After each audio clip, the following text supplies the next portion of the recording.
కొంతమంది అనుకుంటారు, నేను శపించానంటే, నా నోటి నుంచి ఒక మాట వచ్చిందంటే ఇంకా వాళ్ళ జీవితం బాగుపడదు అనుకుంటారు. కొంతమంది నోర్లకు కొంతమంది భయపడతారండి. ఇందాక నేను చెప్పాను కదా, ఒక కోడలు తన అత్తగారి గురించి ఏడుస్తుంది.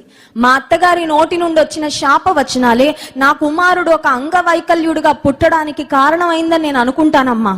నేను ఇప్పటికీ బాధపడతాను నా కొడుకుని చూసిన ప్రతిసారి అని ఆ తల్లి చెప్పినట్లు, కొంతమంది అనుకుంటారు మనుషులు పలికే శాప వచనాలు ఏమో మా జీవితంలో ఆపరేట్ అవుతాయేమో, ఎవరో పెట్టిన శాపాలు మా జీవితంలో పనిచేస్తాయేమో అని కొన్నిసార్లు అనుకుంటాం. కానీ దేవుడు తన బిడ్డల్ని ఎవరైనా శపిస్తే ఆయన దాన్ని చాలా సీరియస్గా తీసుకుంటాడంట. శపిస్తే శపించారులే నాకేంటి అనుకోడు.